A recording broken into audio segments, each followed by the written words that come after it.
'Mollywood times' అనే Malayalam cinema Jio హాట్‌స్టార్‌లో తెలుగులో stream అవుతుంది. ఈ సినిమా ఎలా ఉందో ఈ వీడియోలో తెలుసుకుందాం. ఈ లోపల వీడియోనైతే లైక్ చేసి ఛానెల్‌ని సబ్స్క్రైబ్ చేసుకోకుండా చూస్తున్నట్టయితే సబ్స్క్రైబ్ కూడా చేసుకోండి. ఈ సినిమా అంతా చూసాక నాకైతే పర్వాలేదనిపించింది కానీ, అందరికీ ఇలా అనిపించే ఛాన్సులయితే చాలా తక్కువగా ఉంటాయనిపించింది. ఈ సినిమాలో హీరో డైరెక్టర్ అవ్వాలనుకుంటాడు. దానికోసం ట్రై చేస్తానే ఉంటాడు. ఇదే ఈ సినిమాలో కనిపించే లైను. ఇదే లైన్ అవ్వడం వల్ల సినిమా అంతా కూడా సినిమా, సినిమా అంటూనే ఉంటారు. అలాగే ప్రతి సీన్‌ని కూడా హీరో మైండ్ వాయిస్‌తో మనకేదోకటి చెప్తూనే ఉంటాడు. ఇలా ఉండడం కొంతమందికి అంతగా నచ్చదేమో అనిపించింది.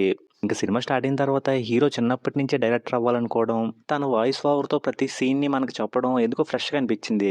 అలాగే సినిమా స్టార్టింగ్‌లో సినిమా, సినిమా అంటూ వచ్చే సీన్స్ కూడా అనిపించినియి. కాకపోతే తర్వాత మాత్రం అదే రిపీటెడ్‌గా వస్తున్న ఫీలింగ్ వచ్చింది. హీరో ఎంతసేపు సినిమా, సినిమా అంటున్నాడు. ఏవేవో ట్రైల్ చేస్తున్నాడు. అంతకు మించి ఏం జరగట్లేదు అనే ఫీలింగ్ కూడా వచ్చింది. కాకపోతే సినిమా సెకండ్ హాఫ్ వచ్చాకైతే సినిమా కష్టాల్ని రొటీన్‌గా కాకుండా కొంచెం కొత్తగా చూపించారనిపించింది. ఇంకా ఆ ప్రాబ్లమ్స్‌లో హీరో పడుతూ లేస్తూ ఉన్నా సరే, ఆ ప్రాబ్లమ్స్‌ని ఎక్కడా కూడా ఎమోషనల్‌గా చూపించడానికి ట్రై చేయలేదు. అన్ని ప్రాబ్లమ్స్‌ని కూడా కొంచెం ఫన్నీగానే చూపించారు. అలా చూపించడం చూడడానికి అనిపించింది. కాకపోతే ఇంక సినిమా అంతా కూడా హీరోకి ఏదో ఒక ప్రాబ్లమ్ వస్తానే ఉంటది. హీరో ఏదో రకంగా ట్రై చేస్తానే ఉంటాడు. ఇంక సినిమా క్లైమాక్స్‌కి వచ్చినా సరే హీరోకి వచ్చే ప్రాబ్లమ్స్‌కి అయితే ఫుల్ స్టాప్ ఉండదు. ఇంక సినిమా లెంత్ అయితే 2 గంటల 45 నిమిషాలు ఉంది. ఇదైతే చాలా ఎక్కువ అనిపించింది. ఇంక సినిమాలో మెయిన్ లీడ్‌గా చేసిన యాక్టర్స్ అందరూ పర్ఫార్మెన్స్ బాగానే చేశారు. అలాగే సినిమాలో బ్యాక్‌గ్రౌండ్ స్కోర్ కూడా బాగానే అనిపించింది.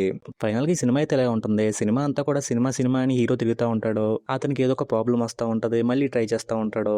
ఇంకా ఆ ప్రాబ్లమ్స్ అయితే చూడడానికి కొంచెం కొత్తగానే అనిపించినాయి. అలాగే వాటిని చాలా వరకు ఎంటర్‌టైనింగ్ గానే చూపించారు. ఇలా ఉండే సినిమాని చూద్దాం అనుకుంటే ఈ సినిమాని ఒకసారి అయితే చూసుకోవచ్చు. ఇంక ఈ సినిమాకి నేను ఇస్తున్న రేటింగ్ అయితే 2.75 ఔట్ ఆఫ్ 5. ఇంకా వీడియోని క్లోజ్ చేసే ముందైతే వీడియోని లైక్ చేసి ఛానల్‌ని సబ్స్క్రైబ్ చేసుకోకుండా చూస్తున్నట్టయితే సబ్స్క్రైబ్ కూడా చేసుకోండి.